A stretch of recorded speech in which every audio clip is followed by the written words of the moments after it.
말씀은 요한복음 2장 13절에서 22절까지 말씀입니다. 하나님의 말씀은 신약성경 요한복음 2장 13절에서 22절까지의 말씀입니다. 한 절씩 교독하시고 마지막은 함께 하겠는데 제가 먼저 읽겠습니다. 요한복음 2장 13절에서 22절 말씀입니다. 유대인의 유월절이 가까운지라 예수께서 예루살렘으로 올라가셨더니 성전 안에서 소와 양과 그들이 파는 사람들과 돈 바꾸는 사람들이 앉아있는 것을 보시고 노끈으로 채찍을 만드사 양이나 소를 다 성전에서 내쫓으시고 돈 바꾸는 사람들의 돈을 쏟으시며 상을 엎으시고 비둘기 파는 사람들에게 이르시되 이것을 여기서 가져가라. 내 아버지의 집으로 장사하는 집을 만들지 말라 하시니 제자들이 성경 말씀에 주의 전을 사모하는 열심이 나를 삼키리라 한 것을 기억하더라. 이에 유대인들이 대답하여 예수께 말하기를 내가 이런 일을 행하니 무슨 표적을 우리에게 보이겠느냐. 예수께서 대답하여 이르시되 너희가 이 성전을 헐라 내가 사흘 동안에 일으키리라. 유대인들이 이르되 이 성전이 46년 동안에 지었거늘 내가 3일 동안에 일으키겠느냐 하더라. 그러나 예수는 성전된 자기 육체를 가리켜 말씀하신 것이라. 다 같이요. 죽은 자 가운데서 살아나신 후에야 제자들이 이 말씀하신 것을 기억하고 성경과 예수께서 하신 말씀을 믿었더라. 아멘. 우리 옆에 계신 분들에게 눈으로라도 이 시간 하나님의 은혜가 있기를 원합니다. 네, 은혜 많이 누리세요. 이렇게 한번 은혜 받으시기 바랍니다. 다들 건강한 모습을 보게 돼서 아직까지는 좀 건강 이상이 있다는 소식이 없어서 참 감사한데요. 끝까지 이 문제가 잘 해결될 때까지 정말 한 사람도 아프지 않고 건강하게 되기를 예수님 이름으로 축복합니다. 오늘 말씀은요 성전 정화 사건에 대한 이야기입니다. 요한은요 가나 혼인 잔치의 이야기를 하고 나서 성전 정화 사건에 대한 이야기를 이어지고 있어요. 여기서 특이한 점이 있는데요. 공간복음에서는 이 성전을 깨끗게 하는 이 성전 정화 사건은 예수님 사역 말기에 기록되어 있습니다. 그렇죠? 근데 요한복음에서는 이 사역이 초기에 기록이 되어 있는 거예요.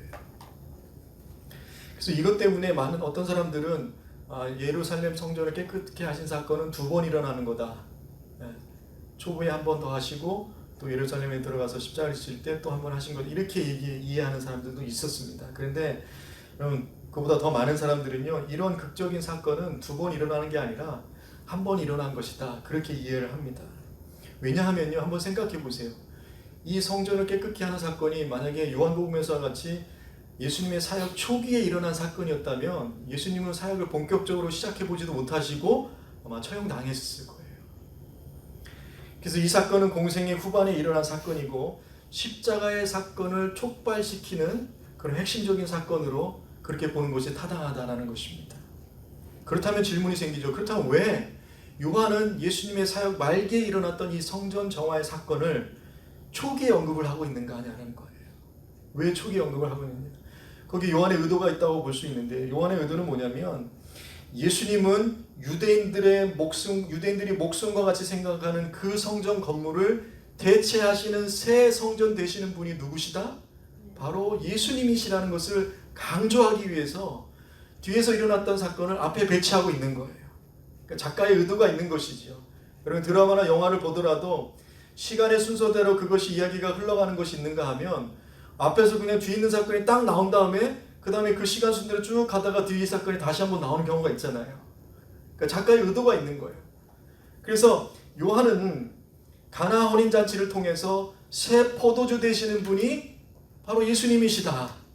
메시아적 그 잔치의 기쁨, 그것을 온 인류의 온 만유의 그 모든 기쁨을 온전히 회복하실 분은 예수님이시다. 새 포도주 되시는 분이 예수님이시다. 그리고 율법이 아니라 예수 그리스도의 피가 온전히 그 기쁨을 회복하시는 분이시다라는 걸 얘기한 다음에 그 다음에 율법에서 유대인들이 목숨과 같이 생각하는 그 성전이 중요한 것이 아니라 이제는 예수님께서 그 성전의 새로운 성전이 되신다라는 것을 강조하기 위해서 이 두 가지 사건을 같이 언급하고 있다, 그렇게 볼 수 있는 거예요.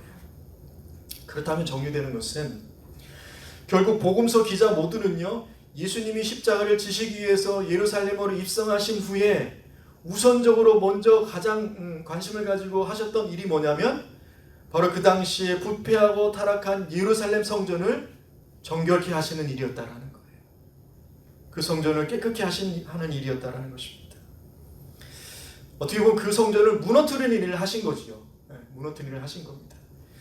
이것이 오늘 교회와 성도들에게 주는 의미가 강력한 건데요. 그럼 오늘 본문을 보시면 이렇게 성전을 회복하는 일을 위해서 예수님이 분노하시는 모습을 보게 돼요. 예수님 분노하시잖아요.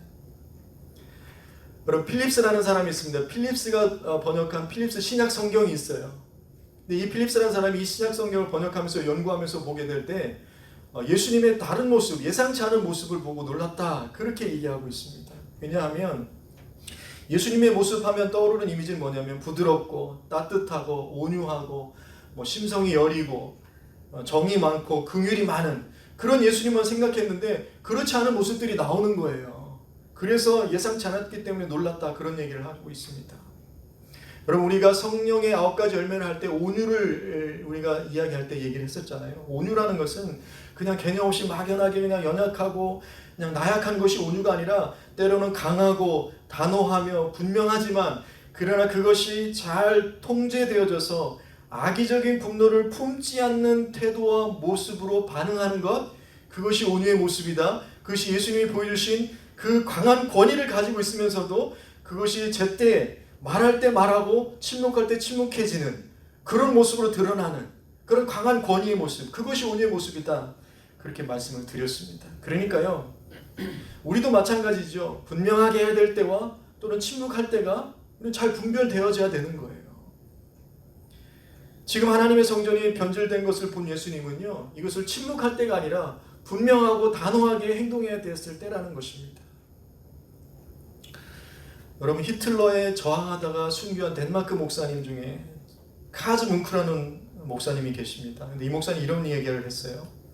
교회 역사 속에서 교인들은 사자, 어린 양, 비둘기, 물고기였지 카멜레온이었던 적이 없다 이 얘기를 합니다. 여러분 카멜레온이 어떤 동물인지 아시죠? 주변의 색깔에 따라서 자기 보호색을 바꾸는 그런 동물이잖아요. 그러니까 그리스도인들은 역사 속에서 그렇게 세상의 그 색깔에 따라서 자기를 변화하고 바꾸는 그런 그리스도인 적은 없었다는 거예요. 사자면 사자고 믿음의 용기를 가지고 어린 양과 비둘기같이 순결한 믿음을 지키든지 아니 물고기같이 예수님 나의 구주 되시고 나의 왕이신 이를 선포하면서 그렇게 분명하게 살았지 카멜론같이 그렇게 살진 않았다라는 거예요. 그러면서 지금의 교회가 어려움 당하고 있는 것은 하나를 잃어버렸기 때문인데 그것이 무엇이냐면 거룩한 분노를 잃어버렸다. 그래서 지금의 교회가 힘든 것이다. 그 얘기를 했습니다. 카멜레온이 되어져 가고 있는 이런 교회 현실을 보고 분노하는 것이 당연한데 그렇지 못한 것이 오히려 교회를 망친다라는 거예요. 여러분 예수님의 분노가 이런 분노였던 것입니다. 다른 것이 아니라 교회를 회복시키고자 하시는 그런 분노였다라는 거예요. 인기몰이를 하고 싶어서도 아니고요. 권력과 돈과 명예를 얻기 위해서가 아니라 반대로 그런 것들을 다 성전에서 몰아내고 성전에서 다 제거하고 다 무너뜨리기 위해서 분노하셨던 거예요. 그래서 다른 복음서에서는 달리 요한복음에서는요. 노끈으로 채찍을 만들어서 다 쫓아냈다. 그렇게 기록할 정도예요. 노끈으로 채찍을 만들었다. 여러분 예수님이 이렇게까지 하신 이유는 분명합니다. 가장 거룩한 것이 타락하면 가장 추하고 더러운 것이 된다는 말이 있듯이요. 가장 거룩해야 할 하나님의 성전이 이렇게 추하게 되었기 때문에 그래서 새로운 성전을 다시 회복하고자 하셨던 그런 안타까운 마음이 예수님에게 있었다는 것이죠. 그렇다면 우리가 생각해보면 지금 예루살렘 성전에서 무슨 일이 일어나고 있었기 때문에 예수님이 이렇게 분노하고 계시고 있었던가. 그것을 살펴보면요. 오늘 말씀 보니까 성전 안에서 소와 양과 비둘기를 팔았다라는 거예요. 그리고 동전을 바꿔주는 환전을 그런 일을 했다라는 것이죠. 여러분 여기서 성전 안이라는 것은 어디를 얘기하는 것입니까? 전에도 한번 말씀드렸지만 성전에는 크게 구역이 나눠져 있는데 제사장만이 들어갈 수 있는 구역이 있죠. 그걸 제사장의 뜰이라고 해요. 그리고 제사장 중에서도 또 대제사장만이 들어갈 수 있는 지성소가 있죠. 제사장의 구역이 있고요. 그 다음에 유대인 남자만이 들어갈 수 있는 구역이 있고요. 유대인 여자들만 들어갈 수 있는 구역이 있고요. 그리고 또 이방인들이 들어갈 수 있는 구역이 성전에 이렇게 크게 네 구역으로 나눠집니다. 그렇다면 여기서 성전 안이라는 것은 어느 구역을 얘기하냐면 성전 가장 바깥에 있는 이방인의 뜰을 얘기하고 있는 거예요. 이방인의 뜰. 지금 거기에 장사판이 벌어졌다라는 것입니다.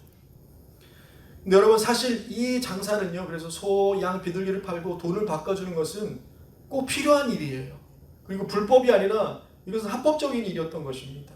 그러니까 장사 자체가 문제는 없는 거예요. 왜냐하면 여러분 한번 생각해 보세요. 6월절을 지키기 위해서 사람들이 각자 흩어진 자리에서 성전을 향해서 와요. 그럼 뭐 하러 오는 겁니까, 성전에? 그렇죠. 제물을 드리기 위해서 오는 거잖아요. 그것도 한 번만 생각해 보세요. 디아스포라로 흩어졌던 유대인들이 절기를 맞아서 이제 하나님 앞에 예물을 드리라고 제물을 아주 흠없는 것을 처음에 딱 골라서 가지고 이렇게 데리고 올 거 아닙니까? 근데 그것을 데리고 오다 보면 그 여행 기간 동안 이 흠없는 상태를 유지한다는 것이 거의 불가능한 거예요. 그냥 거기서 멀리 가져왔으니까 그래 그 고생 봐가지고 그냥 하나님께 예물 드리 이렇게 하지 않는다는 거예요. 그 예물을 검수해서 흠이 없어야만 하나님께 드렸다라는 거예요. 검수해서 다 이게 통과될 수가 없는 것이죠. 그러니까 예루살렘 근처에 왔을 때 거기서 소를 사고 양을 사고 비둘기를 사는 시장이 필요했던 거예요. 다 필요한 겁니다. 그리고요, 율법에 따르면 유대인 성인 남자들은 1년에 한 번 꼭 성전세를 내야 됩니다. 성전세를 반세겔의 성전세를 내야 돼요. 그래서 그 자신들이 정말 지금은 로마의 통치하에 있잖아요. 그래서 로마의 통치하는 사람들이 로마의 동전을 쓰는데 그 로마의 동전을 성전에 드릴 수가 없어요. 그 반세겔의 가치만큼 해서 로마 성전을 그 동전을 성전세로 내면 좋겠는데 그렇게 할 수가 없는 거예요. 왜냐하면 로마의 동전에는 뭐가 새겨져 있습니까? 로마의 황제가 새겨져 있잖아요. 카이사르가 새겨져 있는 거예요. 그러니까 그걸 어떻게 하나님 앞에 성전에 드려요? 그러니까 동전을 바꾸는 일이 필요했던 거예요. 이건 필요 없는 일이 아니에요.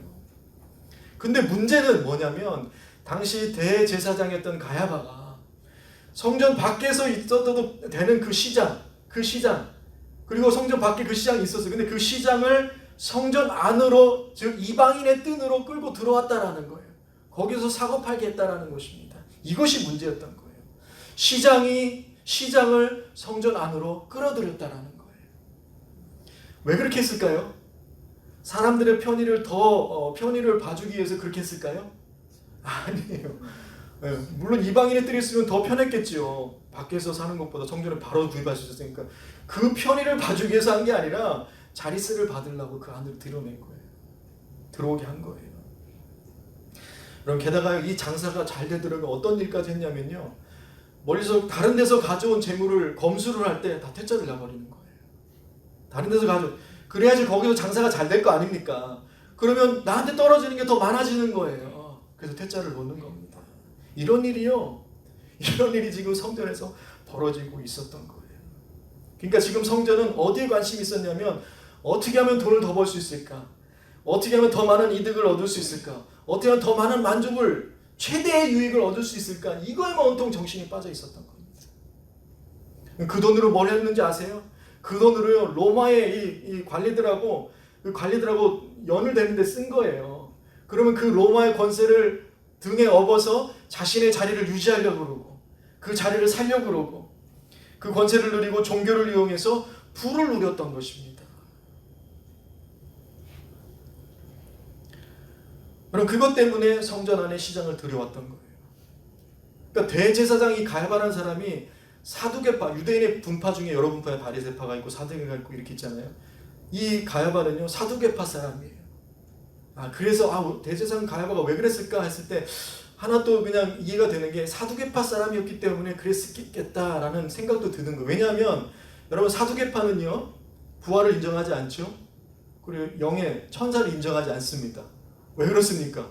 그들에게 하나님의 축복은 뭐냐면 부활 생명이 아니에요. 그냥 내가 여기서 물질적인 축복을 받는 게 하나님의 축복이라고 생각했던 사람들이에요. 그러니까 그것을 다 누려야 된다고 생각했던 것이죠. 그러니까요, 장사에서 자기 만족만을 유지하기 위해서 지금 그 일을 이용하고 있었던 거예요. 그 많은 성도들이 하나님 앞에 예배하러 오는 그것들을 이용해서 자기 만족을 추구하고 있었다라는 거예요. 성전이 그렇게 돌아가고 있었다라는 것입니다. 요즘 말로 얘기하면요, 정치, 경제, 종교가 다 한 통속으로 유착이 되어가지고 그런 표본이 되고 있는 것이 바로 예루살렘 성전이었다는 것입니다.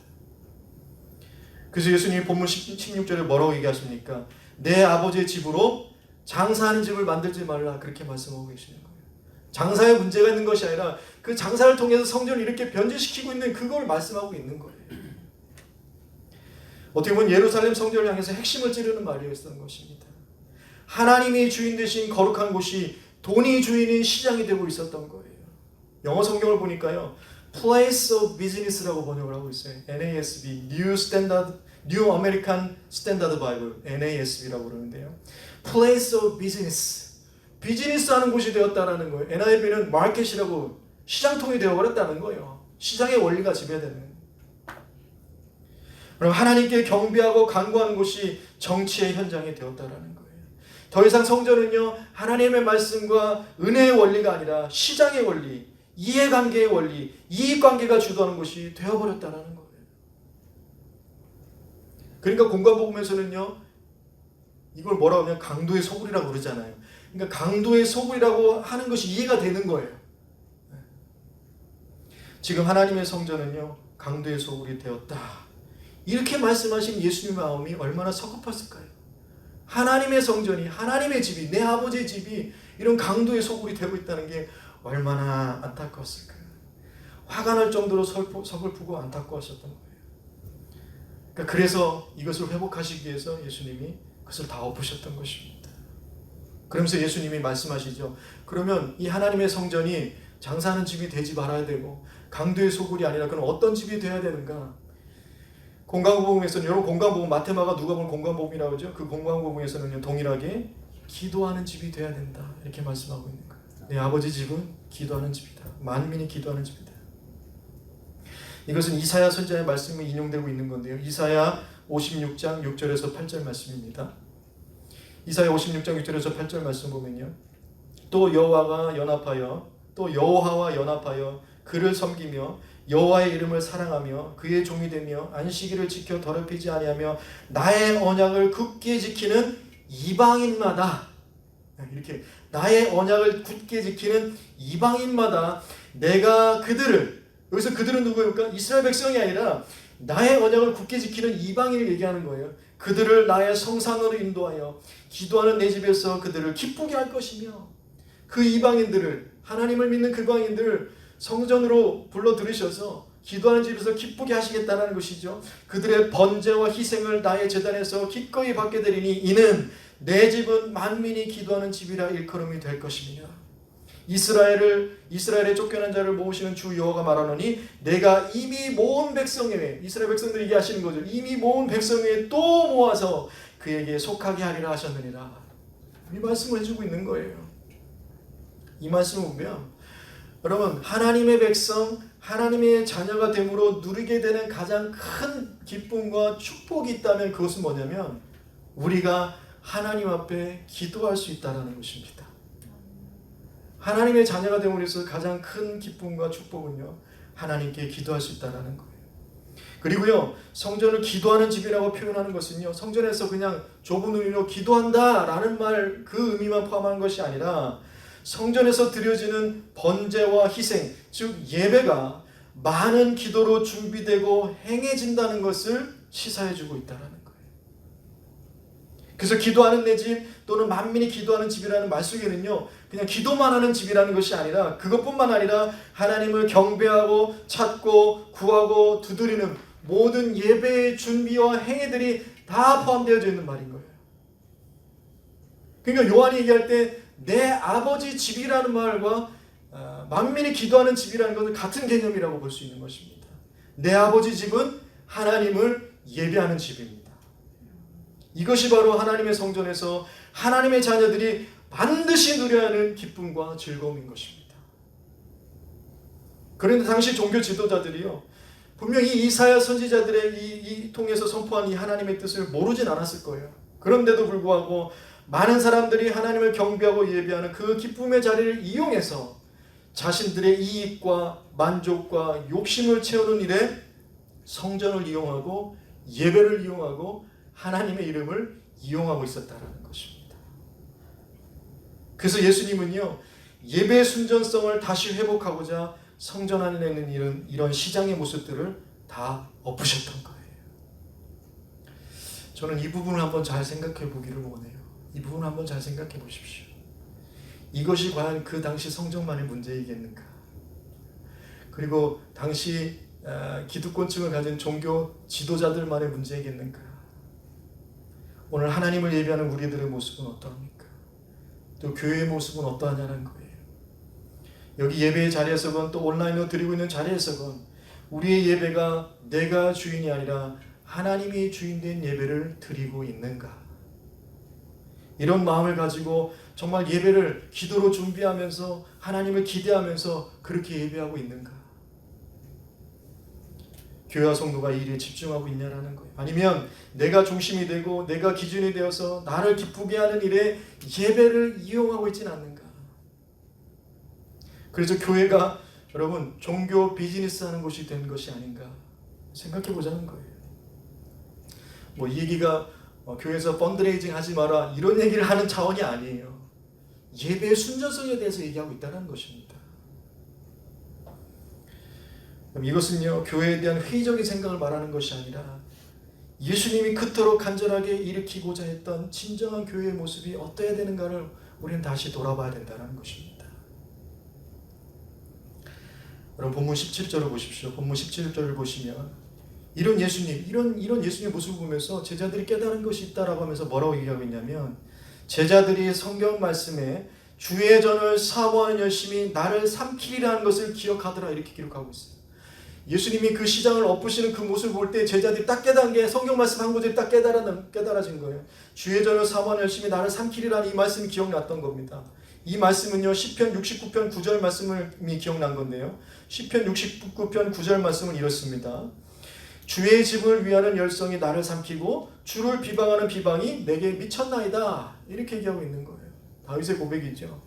정말 하나님 앞에 온 마음으로 사랑하는데 그 마음을 가지고 많은 비방과 어려움과 고통이 있다고 그렇게 얘기하는 거예요. 새 번역 버전을 보니까 이렇게 번역을 하고 있는 건데요. 주님의 집에 쏟은 내 열정이 내 안에서 불처럼 타고 있습니다. 그러나 주님을 모욕하는 자들의 모욕이 나에게 쏟아집니다. 지금 이렇게 번역하고 있다는 건 무슨 말이냐면요. 여러분 지금 예수님이 이 일을 하는 이 열정을 보니까 이 열정 때문에 이 일 때문에 예수님의 목숨이 위태롭게 되었다는 것을 제자들이 깨달았다는 것입니다. 나를 삼키리라. 저것 때문에 예수님 이제 큰일 났구나. 그걸 깨닫게 된 거예요. 여러분 예수님도 지금 성전에서 이 시장을 엎으시면서 이제 종교 기득권을 가진 저 사람들이 나한테 이제는 해코지 하겠다는 걸 아셨을까 모르셨을까요?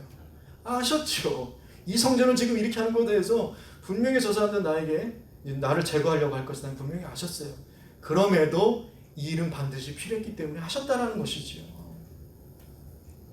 예수님은 그 고난과 어려움을 분명히 아셨음에도 불구하고 그 어떤 것도 내 아버지 집에 대한 열정을 막을 수 없다는 것을 제자들이 보고 깨달았다. 그게 요한이 기록하고 있는 거예요. 여러분 이런 예수님의 열정은 무엇입니까? 바로 하나님을 향한 예배가 온전히 회복되기를 위한 불타는 열정이었다는 것입니다.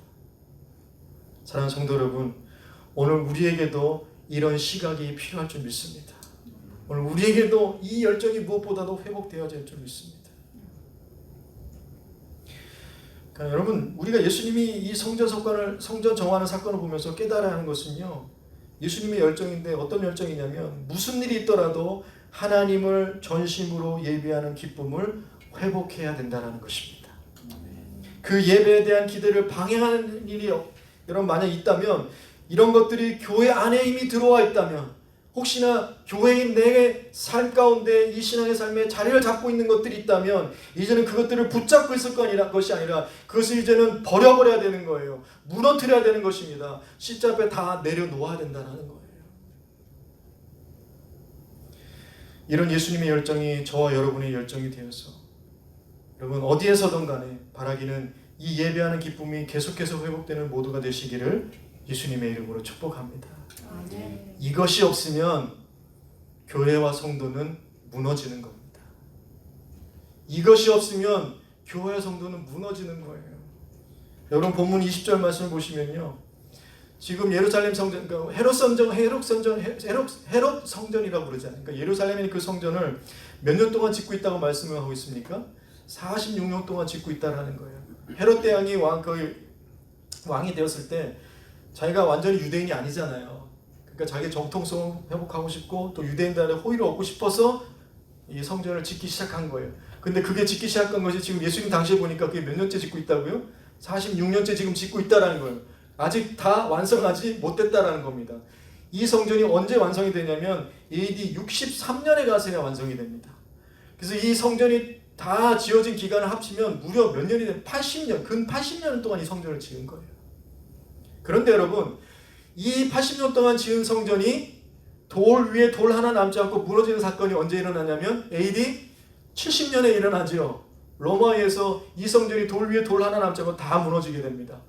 63년에 완성돼요. 80년 동안 지어오면서 63년에 완성된 것이 7년이 지나서 그냥 다 돌 위에 돌 하나 남지 않고 다 무너지는 거예요.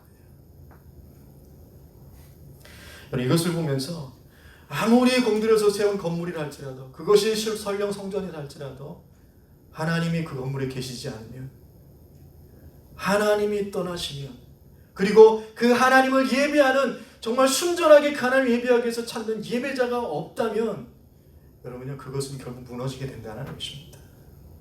폐허가 되고 마는 거예요. 그래서 이런 껍데기뿐이었던 성전을 다시 예배의 기쁨을 온전히 회복하는 보존의 성전을 세우기 위해서 예수님이 친히 자신이 완전한 희생제물, 완전한 제물이 되셨던 것입니다. 여러분 본문 19절 말씀인데요. 이 성전을 헐라 내가 사흘 동안에 일으키리라는 거예요. 여기서 성전을 헐라는 것은 무슨 의미입니까? 내가 십자가를 지고 예수님이 죽으심을 의미하는 것이죠. 사흘 동안에 일으키겠다는 것은 무슨 말입니까? 3일 만에 다시 부활하시겠다는 걸 얘기하는 거예요. 그것으로 인해서 성전을 다시 회복하시겠다는 예수님을 그 선포의 말씀을 해주고 계셨다는 거예요. 그러니까요, 예수님이 십자가를 지시고 또 3일 만에 부활하신 이 놀라운 사건은 결국 주의 몸된 교회의 본연의 모습을 회복하기 위함이었다는 건데, 그것이 무엇이냐? 하나님을 예배하는 그 예배의 순전성이라는 것입니다. 무슨 말입니까?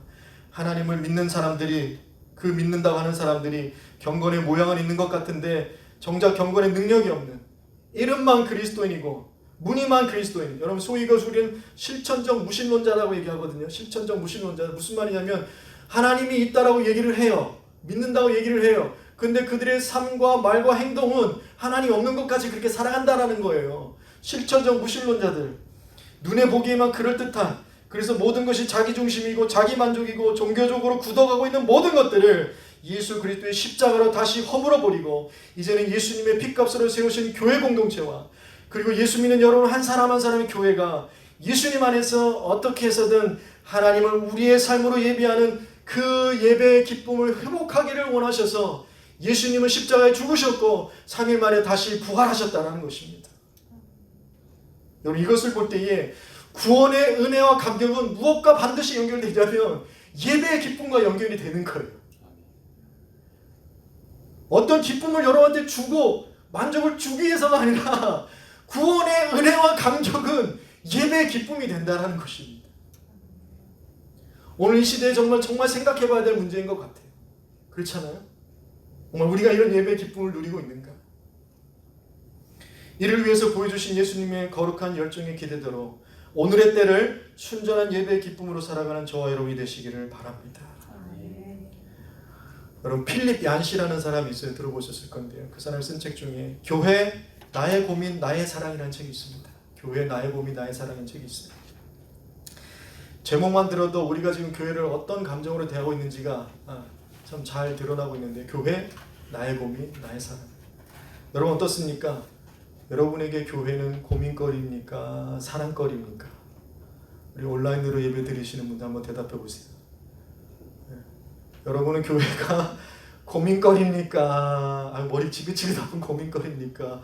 아니면 정말 사랑거리입니까? 대답하신 걸로 알고 믿고. 여러분 바라기는 주님 오실 때까지 교회가 여러분의 고민거리가 아니라 사랑거리가 되기를 바랍니다. 그게 예수님 원하시는 거잖아요. 하나님 기뻐하시는 거잖아요. 근데 처음에 필립 얀시는요, 교회가요 고민거리였어요. 고민거리였습니다. 교회는 다니는데 교회가 너무 싫었던 거예요. 그랬더니 이 사람이 교회에 대한 생각이 바뀌게 되었는데요. 그것은 교회에서 무엇을 보아야 하는지를 배우고 나서 자기가 바뀌었다. 그렇게 얘기해요. 교회를 볼 때 무엇을 봐야 되는지 그 시각이 바뀌고 나서 고민거리였던 교회가 사랑거리가 되었다라는 거예요. 그럼 어떤 시각이 바뀌었는가? 네 가지 시각을 얘기하는데요. 첫 번째로는 위를 올려다보고, 두 번째는 주위를 둘러보고, 세 번째는 밖을 내다보고, 네 번째는 안을 들여다봐야 된다는 것입니다. 이 네 가지 시각이에요. 이 네 가지 시각을 배웠기 때문에 교회를 겨우 참고 견디고 막 꾸역꾸역 부모님 믿으니까 다니고 뭐 이런 식이었던 거죠. 그랬음에도 불구하고 이것이 정말 교회에 대한 정말 예배의 기쁨, 정말 사랑으로 회복되는 일은 이 네 가지 이 시각이 바뀌었기 때문인데, 이 네 가지 중에서 첫 번째 시각이 바로 예배에 대한 것입니다. 나머지 세 가지 시각은 예배의 기쁨을 회복했을 때에 그 예배의 삶을 통해서 나타나는 것들을 얘기해주고 있는 거예요. 그래서 이 네 가지를 다 얘기할 수는 없지만 오늘 첫 번째 시각을 얘기해 보면요, 위를 올려다 봐야 한다는 것은 어떤 의미냐면 이런 거예요. 우리가 예배를 드릴 때, 교회를 볼 때 소비자의 마음으로 본다는 겁니다. 소비자의 마음. 그래서 예배를 공연으로 보고 있다는 거예요. 내가 티켓 주고 내가 소비자의 입장에서 왔으니까 나를 즐겁게 해라. 내가 그 공연을 즐겁게 누려야 된다. 이런 마음이 있다라는 거예요. 그래서 소비자 입장에서 내 마음에 드는 걸 내놓아야 하고 나를 즐겁게 하는 것이 예배가 되어버리지 않았는가를 돌아봐야 된다는 것입니다. 키르케고르는요 이런 얘기를 해요. 사람들은 교회를 극장처럼 생각하는 경향이 있다. 이렇게 얘기합니다. 그때도 그랬나 봐요. 키르케고르가 있었던 때. 요즘은 더 하는 거 아닌가. 앞으로 더 할 것이 아닌가. 교회를 극장처럼 생각한다는 거예요. 그러니까 극장의 시스템, 물리적인 환경을 얘기하는 게 아니라 극장처럼 소비자 입장에서 내가 그 예배에 대한 즐거움을, 만족을 누려야 된다. 이런 마음으로 오고 있다는 게 아닌가. 그 얘기를 하고 있는 것입니다. 근데 이 시각이 바뀌어야 된다는 것이죠. 왜냐하면 하나님이 그 예배를 보시는 예배의 관객이시지, 주인 되시는 분이시지, 우리가 예배의 관객이 아니에요. 우리가 예배의 주도권이 있는 건 아니라는 것입니다. 그러니까 교회는 극장의 반대가 되어야 되는데, 왜냐하면 우리의 시선이 나의 즐거움거리를 찾는 것이 예배가 아니라 우리의 시선이 하나님을 향해서 하나님의 기쁨이 되는 것이 예배라는 겁니다. 그렇지 않습니까, 여러분? 근데 우리는 은연 중에 소비자 입장에서 예배를 드린다는 거예요. 그리고 교회를 바라본다는 거죠. 나를 즐겁게 해라, 나를 만족시켜라. 여러분, 근데 이 시각이 회복되어야 된다는 거예요. 그래서 우리가 예배를 마치고 날 때 질문해야 되는 두 가지 질문인데, 그건 뭐냐면 예배를 통해서 내가 무엇을 얻었는가? 이렇게 질문하는 사람이 있는가 하면 예배를 통해서 하나님이 기쁨이 되셨는가? 이렇게 질문을 한다는 거예요. 그럼 우리의 질문이 어떻게 됩니까? 예배를 통해서 내가 무엇을 얻었는가가 아니라 예배를 통해서 하나님이 기쁨이 되셨는가라고 질문을 해야 된다는 거예요. 이 말을 예루살렘 성전에서 대입해 본다면 예배를 통해서 내가 무엇을 얻을 수 있는가가, 이게 예루살렘 성전에 있었던 전제인 것입니다. 시장의 원리죠. 그렇죠. 예배를 통해서 그것을 이용해서 내가 무엇을 얻겠냐면 온통 관심이 있었던 거예요. 하나님께 영광이 되는 것은 전혀 관심이 없었다는 얘기예요. 이것이 바뀌어야 된다는 것입니다. 예배를 통해서 하나님이 기쁨이 되셨는가? 오늘 예배를 마치고 나가실 때 이런 질문으로 나가시기를 소원합니다. 그리고 여러분의 삶에서도 그 기쁨이 되는 삶을 살아가시길 바랍니다. 예수님이 핏값으로 세우신 교회의 전제는 이거예요.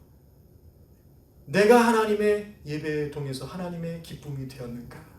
이것이 예수님의 핏값으로 세우신 새로운 성전에서 회복되어야 할 예배의 기쁨이고, 그것을 누리는 우리의 기쁨이 되는 것입니다.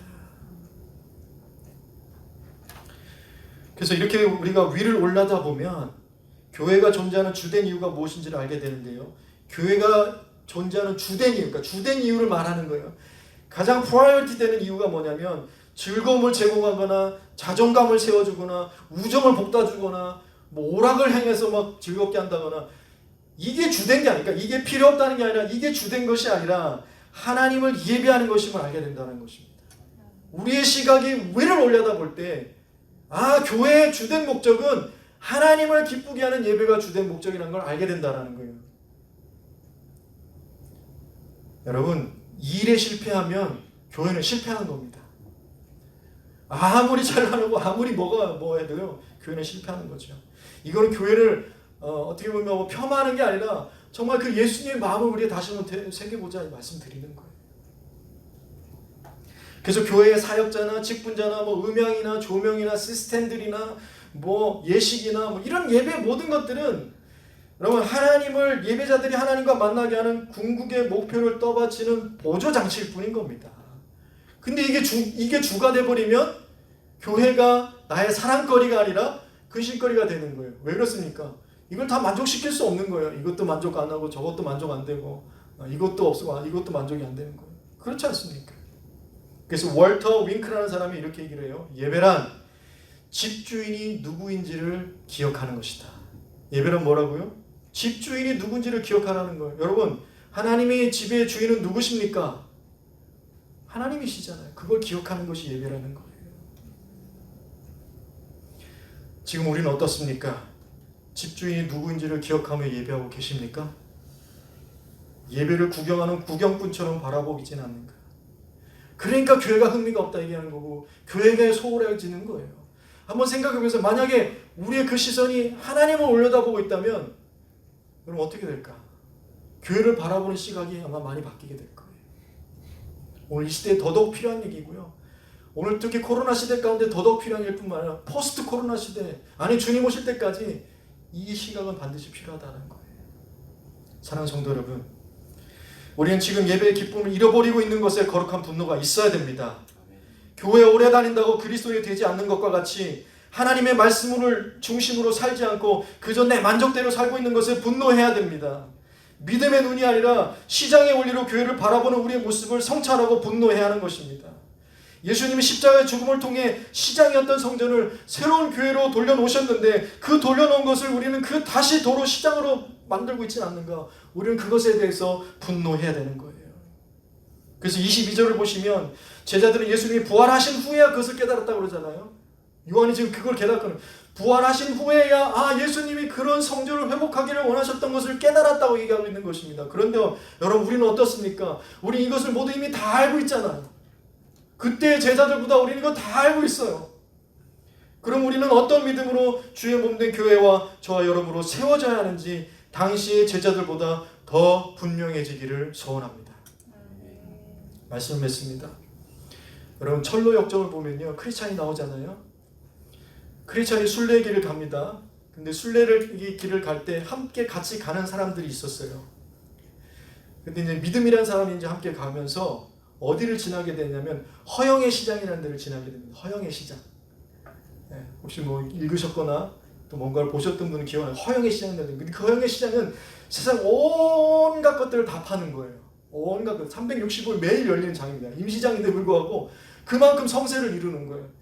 그래서 리스트를 딱 얘기할 때 뭐를 파는 것이냐면 집도 팔고 토지, 명당짜리, 무역물자들, 직위, 명예, 승진, 귀족 호칭들, 국가들, 왕국, 욕정, 향락 이것들이 다 거래가 되고 있고요. 또한 모든 종류의 쾌락과 은, 금, 진주를 비롯한 모든 보석, 그러니까 온갖 것 다 파는 거예요. 딱 한 가지만 빼고 예수 그리스도의 진리만 빼고 다 파는 거예요. 근데 그게 무슨 시장이라고 이름이 허영의 시장이라는 데를 지나가는 거예요. 그런데 이 모든 시장의 유혹을 이겨낸 사람이 있는데 그 사람이 누구냐면 믿음이란 사람입니다. 믿음이란 사람이 이 허영의 시장을 다 이겨내요. 너무 강하게 막 진리를 선포하고 막 그 다 반박을 하니까 결국 이 믿음이란 사람이 그 허영의 시장에서 순교를 당하게 됩니다. 물론 크리스찬도 다 동의한 건 아닌데 믿음이 적극적으로 나와서 다 변론을 한 거예요. 그래서 순교를 당하게 돼요. 근데 그러고 나서 이 크리스찬과 함께 가는 사람이 다시 나오게 되는데 믿음이 순교하고 나서 이 크리스찬과 가는 그 순례길을 함께 하는 사람이 등장을 하는데 그 사람의 이름이 뭐냐면 소망이라는 사람입니다. 저는 이것을 보면서요.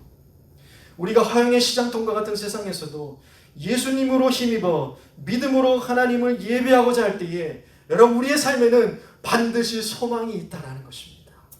반드시 소망이 함께 한다라는 거예요. 주님 다시 오실 그날 때까지 우리는 소망으로 살아가는 것입니다. 사랑하는 성도 여러분, 오늘 우리에게 있어서 중요한 것은요, 이 위를 올려다 볼 때에 소망이 회복되어야 될 줄 믿습니다. 지금 이런 세상 가운데서 뭐가 즐거움이 있어요? 뭔 소망이 있습니까?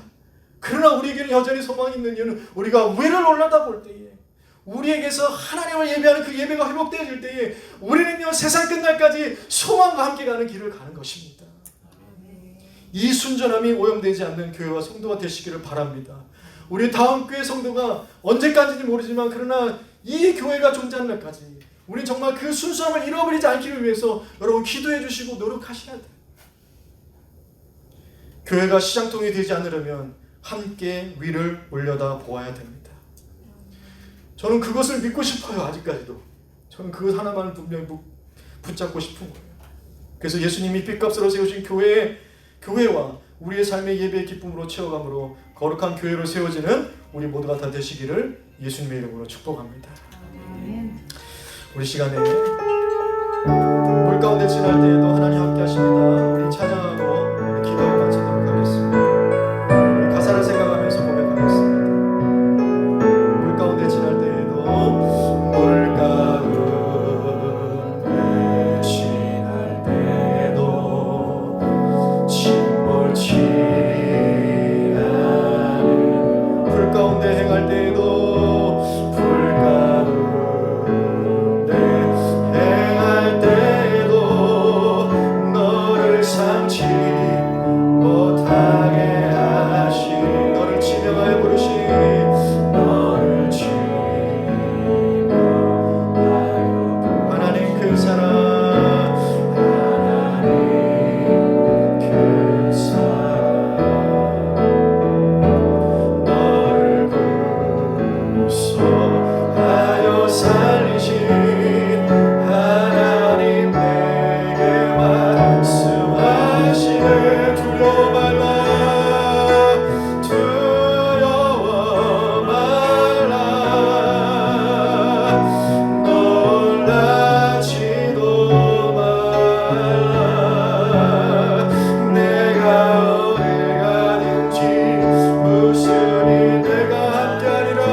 하나님의 주인 되는 예배가 되도록 우리의 시선이 위를 올려다보며 이 때를 살아가게 해달라고 우리 기도하겠습니다. 그리고 이 심각한 전염병에서 우리를 보호해달라고, 특별히 이제는 개학을 시작하게 되는 우리의 자녀들, 그 자녀들을 정말 전염병 가운데서 감염되지 않도록 주님 보호해달라고, 우리 건강한 가운데 연약한 자 있다면 하나님 보호해달라고, 그리고 이 땅과 이 백성들을 불쌍히 여기셔서 다시 한번 치유해 주시고 회복시켜달라고 우리 주여 한번 크게 부르시고 우리 같이 함께 동성으로 기도하겠습니다.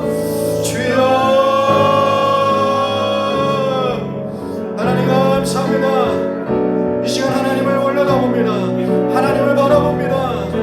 주님 교회를 세우신 나의 집을 내 집에 막내 기도하는 집을 세우신 그 하나님의 뜻, 그 예수님의 그 열정, 하나님 그 뜻을 우리가 다시 한번 기억하고 우리가 정말 교회를 바라볼 때 우리의 시선이 바뀌길 원합니다. 하나님, 우리의 만족의 눈으로 보는 것이 아니라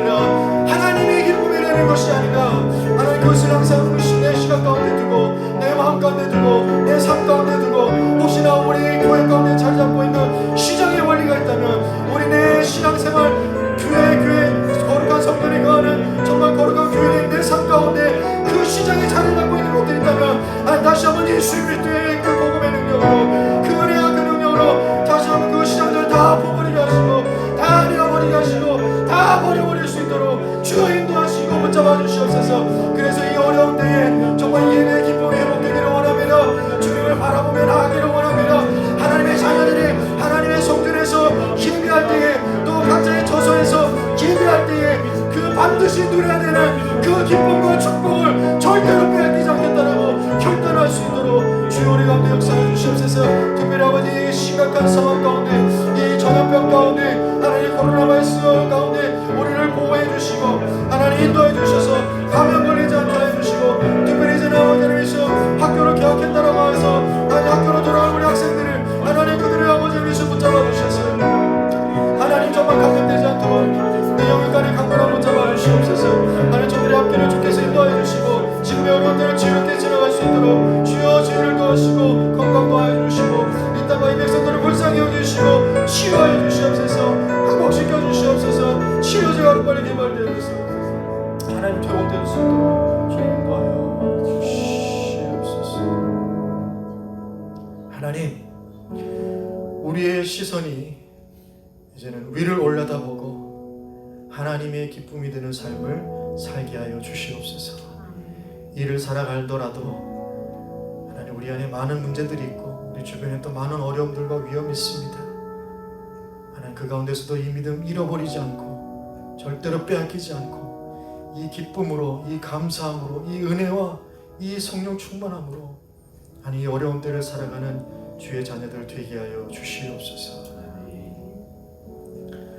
지금은 우리 주 예수 그리스도의 은혜와 살아계신 하나님의 사랑하심과 성령님의 충만하심이 이제는 예배의 기쁨을 우리의 삶에서 회복하고 하나님의 기쁨이 되기를 결단하는 우리 다음께 성도들 머리 위에와 저들의 가정과 특별히 이제 7월달부터 개학하는 그 학교로 돌아가는 우리 자녀들 위에 그 교회와 비전 위에 하나님 이 땅에 있는 모든 백성들 머리 위에 지금부터 영원토록 함께 있을지어다. 아멘. 하나님 감사합니다. 하나님을 예배하는 것만으로도 그 하나님을 바라보는 것만으로도 내 삶에 기쁨이 넘치고 그 기쁨을 빼앗으려는 많은 도전들 앞에 다시 한번 주의 말씀을